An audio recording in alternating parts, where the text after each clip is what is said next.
간단하게만 이제 설명을 드리면, 저희는 원래 이제 아버지 어머니 고향이 이제 제주도 분들이고, 그 아버지 어머니가 이제 일본에 가셨다가 북한의 북송선을 이제 60년대에 타고 북한으로 가셔서 저희가 이제 부모님 고향으로 오게 됐던 거고, 제가 처음에 한국에 올 때는 뭐 어떤 이유라는 게 없었고, 이제 오직 부모님 고향으로 이제 간다, 그런 생각밖에 없었습니다. 그게 한국으로 오게 된 가장 유일한 동기입니다. 제주도에 이제 고모님이 계세요. 그래서 고모님이 이제 중국을 통해 가지고 저희한테 이제 편지를 보내셔 가지고 중국까지 오면 얼굴 한번 볼 수가 있다. 그래서 이제 고모님을 뵙는다고 이제 중국으로 도망을 쳤죠. 도망을 쳐서 왔는데, 고모님은 이제 우리를 탈북을 시키기 위해서 중국으로 오지 않고 중국에 저희가 있던 집 그 중국 조선족들한테 연락을 해가지고 저를 한국으로 보내라. 그러는 찰나에 이제 북한에서 여기로 말하면 지방선거가 있었습니다. 그래서 제가 중국에 도망쳐 와 있다 보니까 이제 지방선거 참여를 못했죠. 그러면서 이제 도보이부 함경북도 도보이부 반탄가에서 이제 우리를 잡으러 중국으로 오게 됐어요. 그래서 저는 이제 그들의 손에 잡히지 않는다고 이제 도망을 친 게 이제 한국으로 왔고, 처음에 북한에서 살다가 이제 한국으로 왔을 때는 뭐 이런 나라가 이제 우리 조선 한반도, 조선반도의 38선 이남에 어떻게 이런 나라가 갑자기 만들어졌을까? 왜냐하면 국정원에서 조사를 받을 때 밤에 이제 창문 커튼을 열었는데, 아니 글쎄 이 도로가 이제 환하고, 밤인데 도로가 환하고 자동차, 그 서울의 어느 지역인지를 제가 기억은 안 나지만 자동차들이 그 밤에 그 라이트를 켜고 이렇게 줄지어서 달리는 게 엄청나게 신기했어요. 북한은 해만 떨어지면 컴컴한데 뭐 차야 뭐 이따금씩 한번 뭐 정말 밤에 뭐 온밤 2대 3대를 지나가면 잘 지나갈까. 근데 그 자동차의 전조등으로만으로도 이제 그 서울 시내가 도로가 환해지고 가로등이 24시간 온밤을 켜져 있고, 저는 그것을 처음 목격을 했어요, 한국이라는 사회는. 그래서 거기서 이제 너무 깜짝 놀랐고, 제가 제주도에 내려가서 처음으로 이제 노가다 건설 현장에 이제 가서 일하게 됐는데, 하루를 일해가지고 쌀을 40kg를 살 수가 있었어요, 그때. 예, 하루 노가다를 하면 쌀만 싼다 하면 이제 20kg짜리 포대를 2포대를 샀어요. 그래서 그때 이제 박정희라는 대통령을 알기 시작을 한 게 그것이었죠. 어떻게 똑같이 해방을 맞이했는데 38선 이북은 아직도 먹고 살기 위해서 전쟁을 해야 되고, 38선 남쪽은 하루를 일했는데 2달치 쌀을 살 수가 있냐. 이거는 우연히 나라가 이렇게 발전할 수는 없는 것이다. 그게 큰 충격을 받고 이제 지옥과 천당이라는 그런 차이를 느꼈습니다, 저는.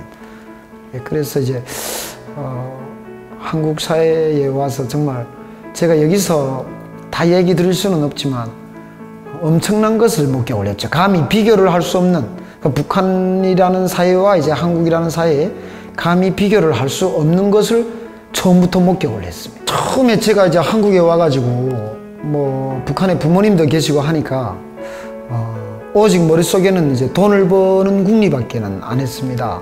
그래서 돈을 벌어야 이제 북한에 어머니한테도 보내드리고 나중에 가서 이제 탈북도 시키려면 이제 돈이 많이 드니까.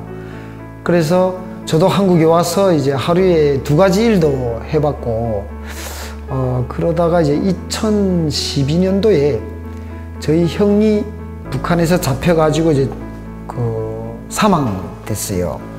제 위에 형이. 근데 그 사망되게 된 동기가 이제 아주 대한민국 분들이라면 이해가 안 되실 거예요. 제가 탈북을 해서 이제 돈을 중국을 통해서 몰래 이제 북한에 돈을 보냈는데, 형이 이제 그 돈을 받아가지고 자기가 신세를 졌던 친구들을 모아놓고 동생이 있는 곳으로 가고 싶다, 이 말을 한마디를 했는데, 그것을 옆에 친구들이 아무개가 탈북을 하려고 한다. 그래서 이제 꼬장을 해가지고 보이부에서 잡아서 1년 만에 죽었습니다. 2011년에 잡혀가지고 2012년도에 이제 형이 죽었다는 소식을 받았고, 그때 당시에 임시경이가 국회의원 배지를 또 달고 있었고, 또 그때 당시에 마침 임수경이가 이제 탈북자 외국어 대학교 거기에 다니는 탈북자하고 대화를 하는 과정에 탈북자 새끼들 군번도 없고 뿌리도 없는 새끼들 뭐 이런 발언이 이제 그때 나왔었고, 그래서 형의 복수를 한다. 그래서 형의 복수를 하자고 보니 이제 제가 뭐 북에 가서 총을 잡고 뭐 북한 정부와 싸울 수는 없었고, 그래서 내가 사는 이 땅에서 북한을 추종하는 저 임수경 같은 저런 그 무리들과 내가 한번 싸워야 되겠다. 이게 이제 처음 아스팔트에 나오게 된 동기였고, 사실은 그 일로 인해서 제가 처음으로 한 게 북한 인권 활동이었습니다. 그래서 1년에 12번을 중국의 국경에 나갔고, 뭐 도문 쪽부터 뭐 단동 뭐 쪽 압록강 두만강은 제가 다 훑었고, 아예 배를 타고도 막 훑어 다녔고, 북한 인권 활동을 하다가 이제 제가 충격을 받았던 게 통합진보당 경기 동부연합의 이석기의 실체가 이제 알게 됐던 거죠. 그래서 북한의 인권도 대한민국이라는 국가가 튼튼하게 서 있을 때 우리가 북한에 대한 인권도 이제 생각을 해볼 그런 이제 여유가 있지, 이 나라가 만약에 무너져 버린다면, 이 나라가 만약에 북한 같은 체제가 만들어진다면 우리가 북한을 위해서 할 수 있는 일은 없다고 생각이 됐던 거죠. 그래서 북한 인권 활동을 1년 만에 접고 대한민국이 바로 서야 된다. 그래서 이제 완전 그 북한과는 이제 차별화가 된 이 국내의 이제 아스팔트 활동을 하게 됐습니다.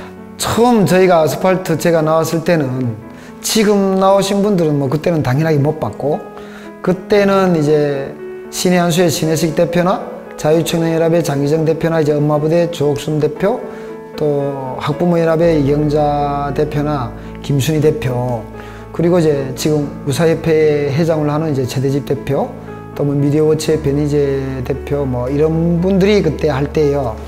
그래서 처음에 제가 아스팔트에 나갔을 때는 당연하게 대한민국 분들은 제가 탈북자이기 때문에 똑같은 대한민국 사람과 탈북자가 이제 동시에 아스팔트에 나오면 탈북자는 이제 인정을 잘 안 해주죠. 이제 많은 그 믿음의 과정을 걸쳐야 믿어줄까 말까고, 또 그런 과정들이 눈에 또 띄게 나타날 때도 있었고, 그렇지만 이제 그거를 뭐 저희가 감수하면서 견뎌냈던 이유가, 저는 대한민국에, 그때는 제가 대한민국이란 말보다 이제 남조선이란 말을 많이 썼겠죠. 북한에서 썼던 말이 입에 올랐으니까. 남조선 사람들이 나를 인정해 주지 않아도 나는 당신들이 나오라 해서 나온 게 아니야. 나는 내가 나와야 될 이유가 명백하게 있어서 나온 거야. 이렇게 스스로 이제 그 자기를 달래고, 아스팔트에 나가서 똑같이 피켓을 들고 있어도 한국 사람한테는 이제 웃음을 띄우고 악수를 청해도 저 같은 이제 탈북자는 조금 이제 거리를, 여기 한국 분들이 그랬었습니다. 그 과정이 뭐 하루 이틀이 아니고 몇 년이라는 과정이 있었기 때문에 그 한마디에 다 말씀드리자니 참 짠하고 제 스스로가 좀 그렇고, 그래서 그런 차별은 분명하게 있었고 아마 지금도 그런 차별은 존재하고 있다고 생각을 합니다.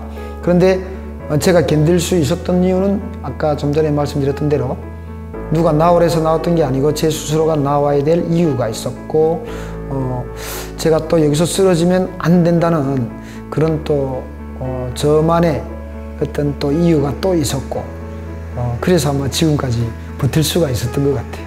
저는 이렇게 생각을 합니다. 지금 아스팔트에 분명히 존재하는 대한민국을 사랑하는 많은 국민들이 있다. 이거는 믿어 의심치가 않고, 그분들 위에 또 어떤 이런 그 조직체를 만들어 가지고 무엇을 하고 있는 분들, 이분들 중에는 저는 대략 3가지의 부류가 있다고 생각을 합니다.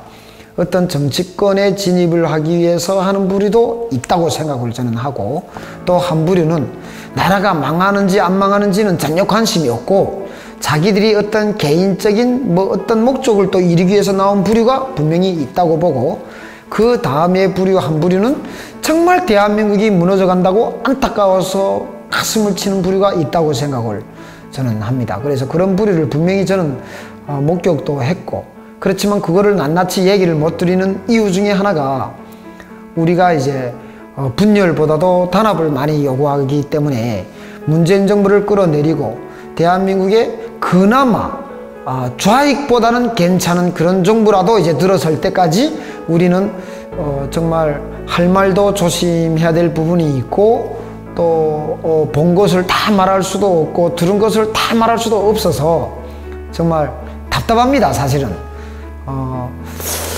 그래서 보수 쪽에 그 지금 아스팔트나 이제 대한민국을 위한 이런 활동을 봤을 때 가장 중요한 부분들이 있잖아요, 분명히.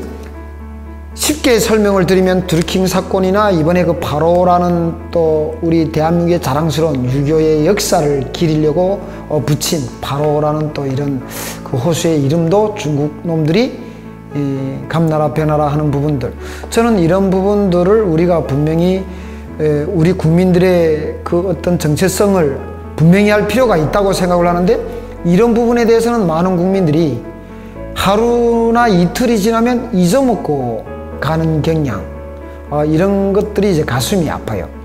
그리고 너무나도 그 매일매일 일어나는 어떤 그런 주제에, 또 인기가 좀 있어 보이는 주제에만 확 매달리는 이런 부분들에 좀 실망적인 부분들이 많습니다. 좋았던 점이라고 하면 정말 저와 같은 마음을 가지신 분들을 현장 일을 오래 하면서 저와 이제 같은 마음으로 이제 길거리에서 애국을 하는 분들을 한 분 한 분을 알게 된다는 거, 저는 그게 너무나도 고맙고, 정말 그런 분들한테는 어떻게 한마디로 이제 감사 인사를 다 드릴 수가 없고, 또 좋았던 부분은 제가 한 5년 아스팔트에 나가서 5년 이후부터 후원이라는 거를 제가 받아봤어요. 5년 전에는 다 우리 다 아시겠지만 제 손가락 빨면서 지 카드를 쓰면서 카드 마이너스 나면 뭐 마누라한테 욕 처먹고 그냥 뭐 집에서 쫓겨만 안 나도 다행이라는 뭐 그런 정말 생활을 해왔었는데, 그 생활을 이제 5년을 하다 보니까 5년부터는 또 저와 같은 생각을 가지신 분들이 현장에 동참을 못하는 대신에 너희들이 현장에서 필요한 부분을 이걸로써 메꿔라, 그래서 같이 동참을 한다고 생각을 하고 후원을 해주는 이런 분들이 생겨서 너무나도 정말 기쁘고 좋았고, 또 현장에 그런 같은 생각을 가지고 사심없이 나오는 분들을 알게 되는 거, 쉽게 말하면 동지들을 알게 되는 거, 이게 대단히 힘이 나고 감사했죠. 제가 그분들한테 진정성 같은 것을 좀 보여준 것이 있나 이런 생각을 좀 해봅니다. 그래서 그동안에 한 6년이라는 세월을 이제 길거리에서 살면서 말과 행동이 다르거나 정말 어떤 그 권력을 가진 자들과 또 이제 권력을 가지기 위해서 제가 그 많은 분들한테 사심이 있는 모습을 보여줬거나 이랬으면 아마 금방 소문이 나요, 이 바닥에. 솔직히 이 아스팔트 그 진영에도 정말 금방 소문이 납니다. 누가 하나 어쨌다 하면 뭐 하룻밤 자고 나면 그 소문이 다 퍼져버려요. 그런데 아직까지 저는 누구한테 그 까일 정도로 흠을 잡힌 적이 없고, 그래서 그런 분들이 아마 저를 좀 좋아하는 분들이 좀 계시는 것 같아요. 많이 믿고, 저도 또 이제 저를 믿고 도와주시는 분들이 계시면 그분들과 이제 또 똑같이 저도 그분들을 믿고 또 서로 속이지를 않고. 사실은 이렇게 살면 힘들죠. 예, 진짜 힘듭니다. 그러나 그 과정을 극복해서 넘어가면 나중에는 이제 누구라도 부수려고 해도 부술 수 없는 기초가 이제 만들어진다고 생각을 해요. 저는 지금 이제 많은 분들이 보시기에는 제가 하는 활동이 어떤 극우적이거나 뭐 보수적이거나 이제 우파적이거나 이렇게 생각을 할 수가 있습니다. 손에 태극기를 들고 아스팔트에 나가면 우파라고 낙인을 찍고, 손에 촛불이나 이제 또 노란 리본을 달고 나가면 좌파라고 낙인을 찍는 게 지금의 대한민국의 이제 그 아스팔트의 시스템이에요. 그런데 좌와 우를 막론을 하고 드리고 싶은 말씀은, 대한민국 국민으로 태어난 것만으로도 여러분들은 감사했으면 좋겠고, 그 감사를 우선 이 땅에 자유민주주의 체제 시스템을 가져다가 준 이승만 대통령에게 드렸으면 좋겠고, 그리고 6.25 쉽게 말하면 38선 이북의 공산체제와 38선 이남의 자유민주주의 체제의 싸움에서 미군을 비롯한 이제 16개 유엔군이 동참해 주셔가지고 지켜준 그분들한테 또다시 감사함을 드렸으면 좋겠고, 우리 좌파 형님 누나들, 보수 우파 형님 누나들, 먹고 사는 문제, 경제적인 문제에서는 이제 좌와 우가 있을 수가 있다. 이거는 저도 이제 공감을 하고 이해를 합니다. 그러나 대한민국의 정체성, 대한민국의 국방, 안보에 대해서는 좌와 우의 개념이 있어서는 안 된다고 봐요. 그리고 이제 좌와 우의 모든 대한민국의 국민 여러분들은 지금 여러분들이 하고 있는 모든 그 활동이나 모든 행동이 나의 자식들의 미래를 위한 것이냐, 아니면 나 하나만을 위한 것이냐, 여기에 대한 그 의문점을 한번 제시를 해보고 생각을 좀 해봤으면, 그러면 아마 여러분들이 나는 문재인과 이제 김재동이 같은 이런 새치 뱀의 혓바닥을 가진 아이들이 선동에 속아가지고 나만 잘 살려고 했구나. 아마 그분들은 이제 좌파 진영에 있을 것이고, 나는 내가 조금 어렵더라도 우리 자라나는 아이들, 이 아이들한테 조금 더 나은 나라를 물려줘야 되겠다, 이렇게 살아왔구나, 이런 분들은 아마 보수 우파라는 진영 쪽에 있을 텐데 딱 그거라고 봐요. 그래서 이 부분에 대해서 이것저것 지나간 역사, 이승만 정부 때부터 김대중 정부, 노무현 문재인 정부까지 지지고 볶자면 엄청나게 대하소설이 될 테겠지만, 저는 조금 북에서 온 놈이다 보니까 제가 좀 간단하게 조금 저희 생각을 말씀을 드리면, 좌파와 우파는 종이장 한 장 차이라고 생각을 합니다. 남과 북도 종이장 한 장 차이, 38선 하나를 놓고 남과 북이에요. 그래서 먹고 사는 문제, 또 이 대한민국의 사회에서 이제 사각지대에 놓인 열악한 사람들을 돕는 문제, 좌와 우의 논리가 있을 수는 있지만 대한민국의 안보 부분에 대해서는 좌와 우의 논리가 있을 수가 없습니다. 그것이 여러분들의 자식들의 미래와 연결되어 있기 때문에 이 안보 하면 보수 꼴통처럼 보이죠. 여러분, 안보가 무너지면요, 여러분들이 1905년도의 울사 오족들이나 똑같아집니다. 그들이 나라를 팔았을 때 조선의 2천만 조선인들이 뭐를 했습니까? 일제가 탱크를 몰고 들어오고 비행기를 끌고 들어왔을 때 우리 조선인들이 뭐를 했겠습니까? 못했어요. 그래서 좌와 우를 막론하고 안보에 대해서만은 보수 좌파가 있을 수가 없어야 되며, 안보를 논한다고 해서 안보팔이라든지 보수 꼴통이라고 말을 하는 친구들, 이 친구들은 1905년대 시대로 다시 돌려보냈으면 좋겠고, 1950년 6월 25일 현장으로 다시 돌려보고 싶어요. 그리고 우리 대한민국 국민 여러분들, 그 386 운동권들의 선동에 제발 속지 마십시오. 임수경이가 치마를 입고 나오면 여자입니까? 그냥 여자의 목소리로 나와가지고 한마디를 하면 여러분들이 귀가 쫄깃해집니까? 신은미가 북한을 보고 와서 한복을 입고 와가지고 북한도 살만한 나라야 하면 여러분들이 박수가 막 나갑니까? 저는 이런 선동에 좀 속지를 말았으면 좋겠습니다. 대한민국 국민들이 지금 태어나서 누구나 대학교를 다 다니신 분들이잖아요. 저희 아버지 어머니 세대를 제외하고는 아마 개나 소나 다 대학교 자격증이 있을걸요. 그런데 대학교를 다니면 뭐 하는데요? 어떤 말을 하나를 들었을 때 그 말의 본질을 파악할 줄 아는 분들, 전 그런 분들이 지금의 자유민주주의 체제를 지키겠다고 하는 분들이고, 어떤 그 말의 본질보다도 겉모습에 매료가 돼가지고 늘 껍데기만을 찾아다니는 분들, 이분들이 지금의 좌파 진영에 속해 있다고 보기 때문에 참 좌파 진영에 속해 있는 분들은 불쌍합니다. 많이 불쌍을 해서 이제 저희가 이런 발언도 드리는 거고,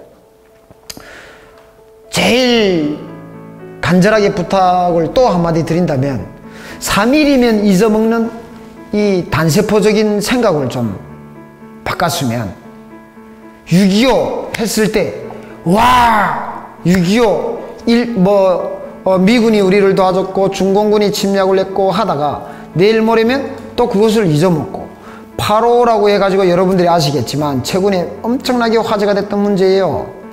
중공군을 물리친, 역사를 기리겠다고 붙인, 오랑캐를 물리친 곳이다. 그래서 붙인 호수의 이름이 8.5지 않습니까? 그런데 지금의 이 중국 당국이 그 8.5라는 그 호수의 이름을 바꿔라. 이거는 대한민국을 중국은 자기네 속국보다도 못하게 여기기 때문에 이렇게 할 수가 있고, 그러면 대한민국의 국민들은 여기에 아마 어떠한 대응도 하지 않는 부분들, 딱 2, 3일이 지나니까 바로가 다 잊혀지기 시작을 해요. 그래서 이런 부분들 예를 들어서 말씀을 드리면, 너무나도 쉽게 잊어먹는 우리 반도인들의 이 두뇌를 저는 싹 좀 갈아엎었으면 좋겠습니다. 나라를 위해서 무엇을 한다는 게 정말 피눈물도 많이 흘려야 되고, 때로는 우리가 싸워야 될 좌파보다도 자기 진영 때문에, 자기 진영에서 비난을 받아야 되고 손가락질을 받아야 되고 우매를 받아야 되는 그때의 그 심정은요, 정말 말로 표현할 수가 없겠죠. 당장이라도 때려치우고, 왜 이런 일을 내가 하지? 이거 한다고 뭐 누가 뭐 먹을 거를 주나? 내가 뭐 권력을 가지나? 그렇지만 그 다음 날에는 다시 정신을 차리고 마음을 가다듬고 또 나가는 이유는, 그래, 내가 저 사람들 때문에 이 일을 하는 것이 아니지 않나. 대한민국이 바로서야 내 아들이 마음 놓고 살아갈 수 있는 나라가 되는 것이잖아요. 그러다 보니까 또다시 나가고, 또 나갔다가 자기 진영에서 손가락질을 받고 우매를 받을 때면 또 집에 보이지 않는 뒷골목에 앉아서 담배를 3대, 4대를 빨아 제끼면서 꼭 이거를 해야 되나? 그런 생각들을 많이 먹을 때 참 많았습니다. 아마 지금도 아스팔트에 나가 계시는 분들 박수보다도 비난을 오히려 더 받고 계실 수도 있습니다. 누구한테? 좌파가 아닌 자기 진영한테. 그래서 그런 분들도 정말 힘을 같이 내셨으면 좋겠고, 몇 년 동안에 마누라한테 월급을 제대로 못 드려줘서 우리 마누라한테는 정말 미안하고, 마누라도 알잖아요. 뭐 요즘의 여자들 뭐 거의 비슷한 거 아닙니까? 남편이 월급을 못 드려오면 구실을 못하는 남편이고, 월급을 많이 드려오면 정말 우리 집에서 정말 사랑받는 아빠고, 제가 그렇게 살아왔지만 늘 웃으면서 이제 뒷바라지를 해줘서 너무 감사하고, 저희 어머니한테는 늘 이제 아스팔트에 나가면 저녁에는 무사히 어디 다치지 않고 들어오는지 뭐 이런 걱정을 끼치게 해서 참 미안하고, 곁들여서 제가 저와 마찬가지로 지금 아스팔트에서 고생하는 많은 분들의 가족분들한테 또 한 말씀을 드리고 싶습니다. 참 여러분들이 너무나도 멋지신 분들이에요. 아스팔트에 나가서 앞장에서는 저 같은 사람이 있기 이전에 그들이 뒤에는 그런 사람을 만들어준 와이프가 있고 가족이 있다는 거예요. 그래서 지금 아스팔트에서 고생하는 많은 분들보다 그분들이 뒤에서 묵묵하게 뒷바라지를 해주는 아내분들이나 남편분들, 또 아들, 딸, 자녀분들, 부모님들, 그분들한테 정말 눈물나게 감사를 드립니다.